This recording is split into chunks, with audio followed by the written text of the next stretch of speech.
ஆளும் எல்லாருக்கும் வந்துட்டு ஒரு எண்ணம் உண்டு, நான் இறைவனை வழிபடுகின்றேன், ஈசனை வழிபடுகின்றேன், ஆனால் சில நேரங்களில் வந்துட்டு எனக்கு அவர் உதவுவதில்லையே அப்படிங்கிற மாதிரியான எண்ணங்கள்லாம் சில பேர் கொண்டுள்ளனர். அது எல்லாத்துக்கும் இயல்பாக வர்றது தான்.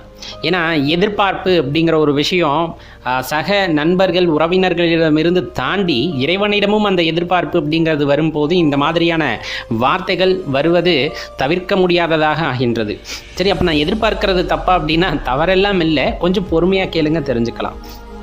பெரும்பாலும் இன்பம் துன்பம் ரெண்டு விஷயம் நம்ம வாழ்க்கையை வந்துட்டு ஆட்டி படைக்கிறது அப்படின்னு நம்ம சொல்லலாம்.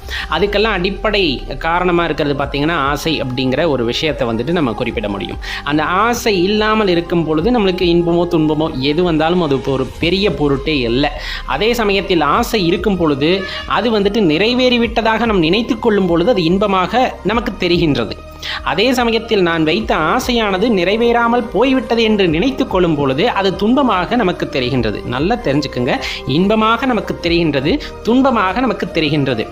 அப்போ இன்பமாக தெரிவது எப்படி அப்படின்னா, அதை அடைந்துவிட்ட எண்ணத்தில் நம் மனதானது பூரித்து காணப்படுவது இன்பமாக தெரிவதாக நாம் உணர்ந்து கொள்கின்றோம். அதை இழந்து விட்டதாக நினைக்கும் பொழுது அது துன்பமாக நாம் உணர்ந்து கொள்கின்றோம். உண்மையில் இன்பம் துன்பம் உண்டா அப்படின்னா கட்டாயமாக கிடையாது அப்படின்னு தான் ஞானிகள் வந்துட்டு குறிப்பிட்டு சொல்கிறாங்க. சரி, இப்போ இந்த இன்ப துன்பத்திலிருந்து வேறுபட்டு நிற்கும் பொழுதுதான் இறைவனை உணர முடியுமானா கட்டாயமாக அந்த அடிப்படையான ஆசை அப்படிங்கிற ஒரு விஷயம் இல்லாமல் இருக்கும் பொழுது நமக்கு மறுபிறப்பு அப்படிங்கிறது இல்லாமல் போகின்றது. அப்போ நாம் இறைவனை வந்துட்டு எளிதில் நெருங்க முடிகிறது அப்படிங்கிறதையும் நம்ம இந்த நேரத்தில் நல்லா தெரிஞ்சுக்கணும். சரி, இப்போ இயல்பாக நம்ம சொல்கிற விஷயம், கஷ்ட காலத்தில் இறைவன் வந்து என்னை காப்பாற்றுவதில்லையே அப்படிங்கிற அந்த ஒரு கேள்வி. சில பேர் நான் பிறந்ததுலேருந்தே கஷ்டப்பட்டுக்கிட்டு தான் இருக்கேன், எனக்கு எந்த காலத்திலும் வந்துட்டு இறைவன் வந்துட்டு உதவி செய்ததே இல்லையே அப்படிங்கிற மாதிரியான ஒரு கேள்வி எல்லாம் எழுவது இயல்பான ஒன்று தான். ஒன்றே ஒன்று தான், எப்போவுமே வந்துட்டு நம்ம நிகழ்காலத்தில் இருப்பது இல்லை. அதுதான் ரொம்ப ஒரு பெரிய விஷயம், ஒரு பெரிய தவறான விஷயமும் கூட அப்படின்னே நம்ம சொல்லலாம். நம் உடல் மட்டும்தான் நிகழ்காலத்தில் இருக்கிறதே தவிர நாம் நிகழ்காலத்தில் இருப்பதில்லை. ஒன்று எதிர்காலத்தை பற்றி யோசித்து கொண்டு அல்லது கடந்த காலத்தை பற்றி யோசித்து கொண்டே தான் இருக்கிறோமே தவிர நிகழ்காலத்தை பற்றி யாரும் சிந்திப்பதில்லை. அப்படி நிகழ்காலத்தில் நடப்பதை மட்டும் நாம் எடுத்துக்கொண்டு அது எவ்வாறு வந்தாலும் அதனை நான் எதிர்கொள்வேன் அப்படிங்கிற மாதிரி இருக்கும் பொழுது அவர்களுக்கு இன்பமோ துன்பமோ கிடையாது. அப்படி நிகழ்காலத்தில் வாழ்பவர்கள் வந்துட்டு இறைவனாகவே இருக்கின்றார்கள் அப்படிங்கிறது தான் நிதர்சனமான உண்மை. நிகழ்காலத்தில் உடலும் இருக்கணும், உள்ளமும் இருக்கணும், மனமும் இருக்கணும். ரொம்ப முக்கியமான விஷயம். அது முறையான பயிற்சி இல்லாமல் யாருக்கும் கிடைப்பதும் இல்லை. அவ்வாறு நிகழ்காலத்தில் வாழக்கூடிய ஆன்மாவாக மாறும் பொழுது இறைவனாகவே ஆகின்றோம். அப்பொழுது இறைவன் வழிகாட்டுகின்ற நன்மையும் கிடையாது, தீமையும் கிடையாது என்று. நம்மால் நிகழ்காலத்தில் இருக்க முடியவில்லை அப்படிங்கும் போது எல்லாமே துன்பமாக தான் இருக்குது. நான் இறைவன்கிட்ட கேட்டேன் கிடைக்கல, இறைவன்கிட்ட அதை கேட்டேன் கிடைக்கல, இதை கேட்டேன் கிடைக்கல. நம்ம ஏன் கேட்கணும் அப்படிங்கிறத தான் நம்ம இந்த இடத்துல கேட்டுக்கொள்வது. உலகத்தில் எத்தனையோ உனக்கு கொடுத்துருக்காரு. நல்ல இயற்கை காட்சி அங்கங்கே பார்த்தா பசுமையாக இருக்கும், அதெல்லாம் காசு கொடுத்து பார்க்கணுன்னு இல்லையே. நம்ம போகிற போக்கில் ரோட்டில் முளைச்சிருக்க செடியெல்லாம் எப்படி முளைச்சிருக்கு அப்படிங்கிறதே பெரிய அதிசயமான விஷயம். அதெல்லாம் அமைதியாக உட்காந்து பார்க்குறதுக்கு கூட நமக்கு நேரம் இல்லை. ஆனால் அதெல்லாம் இறைவன் உங்களுக்காக கொடுத்தது. ஆனால் அதெல்லாம் பார்க்குறத விட்டுட்டு வீட்டில் தனியாக ஒத்த ரோஜா வாங்கி வச்சு பார்க்கணும் அப்படின்னு நினைக்கிறது தான் மனுஷனோட ஆசை. அப்போ எது கிடைக்கலன்னு ஆசைப்பட்றோம்? ஒத்த ரோஜா கிடைக்கலன்னு ஆசைப்பட்றோம். ஆனால் இறைவன் நமக்காக கொடுத்த பெரிய பூந்தோட்டமே இந்த உலகத்தில் இருக்குது அப்படிங்கும்போது அதை நம்ம கண்டுக்கிறது இல்லை. உண்மையான இன்பம் அப்படிங்கிறது இறைவன் நமக்கு கொடுத்ததை காண்பது, இறைவன் நமக்கு கொடுத்ததை அனுபவிப்பது. நானாக கேட்டு ஒன்றை பெறுகிறேன் அப்படிங்கும் போது அதில் இன்பம் துன்பம் எல்லாம் கலந்து வந்துடுது. ஒன்று யோசிச்சு பாருங்க, நான் இப்போ சொன்ன மாதிரி ரோட்டு ஓரத்தில் புல்லு முளைச்சிருக்கு, அது காஞ்சி போனாலும் நம்ம கவலைப்பட மாட்டோம். அது திடீர்னு செழுமையாக வளர்ந்தாலும் நம்ம கவலைப்பட மாட்டோம். ஆனால் நம்ம சொன்ன மாதிரி நீங்கள் ஆசைப்பட்டு ஒரு ரோஜா செடியை வாங்கிட்டு வரீங்க, நல்லா பூக்கும் போது மனசு வந்துட்டு இன்பமாக உணர்கிறது, காஞ்சு போகும்போது துன்பத்தை உணரும். அதனால தான் நான் சொல்கிறேன், இறைவன்கிட்ட எதையும் கேட்காதீர்கள், கேட்டு பெறாதீர்கள். கேட்டேன் கிடைக்கவில்லை என்று நினைக்காதீர்கள். அவர் கொடுக்கவில்லை என்றால் அதில் ஏதோ ஒரு காரணம் உங்களுக்காகத்தான் இருக்கிறது என்பதை உணர்ந்து கொள்ள வேண்டும். அப்போ நம்ம பார்க்க வேண்டியது ரோட்டு ஓரத்தில் அல்லது மலையோரங்களில் அதுவாக முளைச்சிருக்க செடியை பார்த்து சந்தோஷப்படுற மாதிரி நமக்கு கிடைத்திருக்கின்ற அனைத்தையும் வைத்து சந்தோஷமாக இருப்பதாக உணர்ந்து கொண்டால் வாழ்க்கை இன்பமானதாக இருக்கின்றது.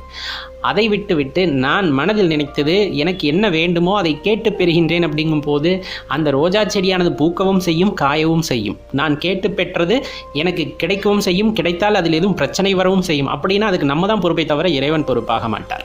நீங்கள் கேட்டால் கொடுத்துருவார், ஆனால் அதற்கான இயல்பு வந்துட்டு எப்போவுமே மாறாது. அப்படிங்கும்போது அதையும் நாம் பொறுத்து கொள்ளத்தான் வேண்டும் அப்படிங்கிறத இந்த நேரத்தில் தெளிவாக தெரிஞ்சுக்குங்க நண்பர்களே. அப்போ எல்லாமே வந்துட்டு இயற்கையோட செயலில் இயற்கையாக நடந்து செல்லும் பொழுது எந்த பிரச்சனையும் நமக்கு வருவதில்லை, எந்த மனக்குழப்பமும் நமக்கு வருவதில்லை அப்படிங்கிறத நல்லா தெரிஞ்சுக்குங்க. வாழ்க்கை அப்படிங்கிறது இறைவன் கொடுத்ததை நாம் அனுபவிப்பதாக இருந்தால் மிகவும் உன்னதமானதாக இருக்கும் என்பதை மனதில் வைத்துக் கொள்ளுங்கள். பெரும்பாலும் சிவபெருமானை வழிபடுபவர்கள், சிவபக்தர்கள், சிவனடியார்கள் அதிகபட்சம் அவங்களுக்கு என்ன ஆசை இருந்துரும் அப்படிங்கிறது தான் ஒரு வினாவாக எழுப்பப்பட்டது. அதிகபட்சமாக அவங்களோட ஆசை என்ன அப்படிங்கிறது தான். அதிகபட்சம் குறைஞ்சபட்சம்னு எதுவுமே கிடையாது அந்த இடத்த பொறுத்தளவு. நிஜமாலுமே சிவபெருமான உண்மையாலுமே அந்த சிவம் அப்படிங்கிறது என்னன்னு உணர்ந்துக்கணும் அப்படிங்கிறது ஆரம்ப காலகட்ட நிலையில் இருக்கக்கூடிய எல்லாத்துக்கும் ஒரு சின்ன ஆசை. ஏன்னா அந்த வழிபாடு அப்படிங்கிறது தனித்தன்மை வாய்ந்தது. அதை சொல்லெல்லாம் விளக்க முடியாது. ஏன் சிவபெருமானை வழிபடுற தெரியாது, எதுக்காக வழிபடுற தெரியாது, என்ன வேணும் உனக்கு தெரியாது. இது மட்டும்தான் சிவபெருமானை வழிபடுபவர்கள் வாயிலிருந்து வரக்கூடிய வார்த்தையாக இருக்கும். அப்போ எனக்கு தங்கத்தை கொடு, பொண்ணை கொடு, பொருளை கொடு, காசு கொடு, வீடு கொடு, எதுவுமே கேட்க மாட்டாங்க. வீடு பேர் இன்பத்தை கொடு இறைவா அப்படின்னு தான் கேட்பாங்க. சொத்து வேணும், சுகம் வேணும், எதுவுமே வந்துட்டு அவங்களுக்கு தெரியாது. அவங்களுக்கு தெரிஞ்சது எல்லாமே அந்த உண்மையான சிவம் என்பது யாது என்று உணர்ந்து அதோடு இரண்டரை கலந்து விட வேண்டும் என்ற எண்ணம் மட்டும்தானே தவிர அவரிடமிருந்து எதை வேண்டுவதற்கு எல்லாமே அவரால் கொடுக்கப்பட்டது, அவரால் தீர்மானிக்கப்பட்டது, அவர் எண்ணத்தின்படி நடப்பது. இதில் போய் நான் அவர்கிட்ட போய் இதை கொடு அதை கொடுன்ட்டு கேட்க முடியுமா? ஒரு சிவனடியார் கேட்பாரா? எங்கேயாச்சும் போய் இறைவா எனக்கு இவ்வளோ பொன் கொடு, இவ்வளோ பொருள் கொடுன்ட்டு இறைவனுக்கு தெரியாதா எனக்கு என்ன கொடுக்க வேண்டும் அப்படிங்கிறத? கண்டிப்பாக எந்த அடியார்கள் மனதிலும் இந்த எண்ணம் தோன்றுவதில்லை. நல்லா தெரிஞ்சுக்குங்க. உண்மையான சிவனடியார்கள் வந்துட்டு பொண்ணுக்கோ பொருளுக்கோ ஆசைப்படுவது கிடையாது, யாரிடமும் கையேந்துவதும் கிடையாது, இறைவனிடமும் கேட்பது கிடையாது. நீ பார்த்து இன்றைக்கி சாப்பிட்றதுக்கு சாப்பாடு கொடுக்குறியா, சாப்பிட்றேன். நீ பார்த்து இன்றைக்கி நான் சந்தோஷமாக இருக்கிறதுக்கு என்ன பண்ணணும்னு நினைக்கிறியா, செய்ய, நான் அதுபடியே நான் வாழ்ந்துட்டு போகிறேன். இன்பமோ துன்பமோ செய்த நன்மையோ தீமையோ எதுவாக இருந்தாலும் உன் பாதமலருக்கு சமர்ப்பணம் அப்படின்ட்டு போய்கிட்டே இருப்பாங்க.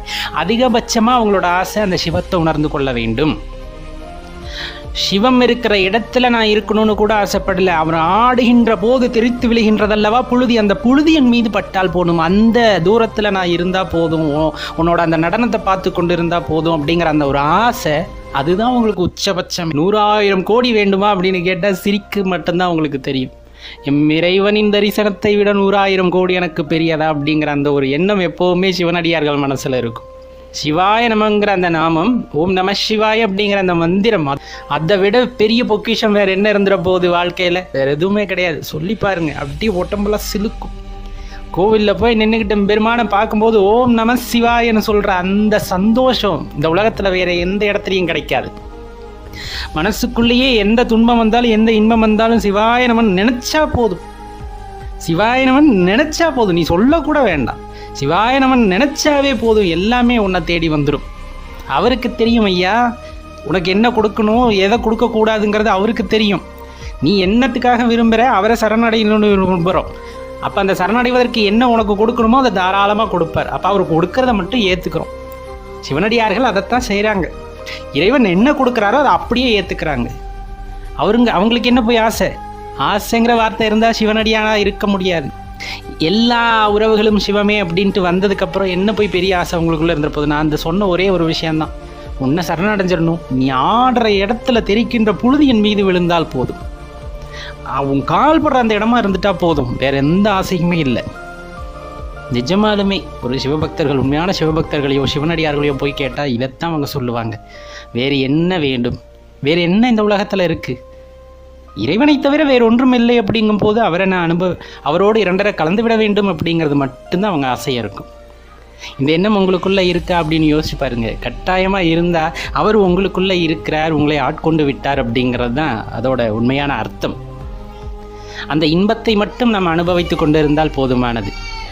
எல்லா நொடிகளிலும் இறைவனை அப்படியே உணர்ந்து அவரோடு இரண்டரை கலந்த நிலையிலே இருந்தால் போதுமானது. நம்ம மனசில் எதுவுமே தவறான எண்ணங்கள் தோன்ற விடமாட்டார். இதை விட சொர்க்கமா, இதை விட பெரிய ஆனந்தம் ஒருத்தருக்கு என்ன இருக்க முடியும்? கண்டிப்பாக இருக்காது. அதனால் எப்போவுமே நம்ம மனசில் இருக்க வேண்டியது ஓம் நம சிவாய அப்படிங்கிற அந்த மந்திரமும் சிவாய நமங்கிற அந்த சூட்சமும் நம்ம மனசுக்குள்ளே இருந்தது அப்படின்னா போதும். ரொம்ப ரொம்ப சந்தோஷமான வாழ்க்கைனா அது பார்த்தா இருக்கும். எல்லா அடியார்களும் சொல்வது கேட்டு பாருங்க, தெரியும்.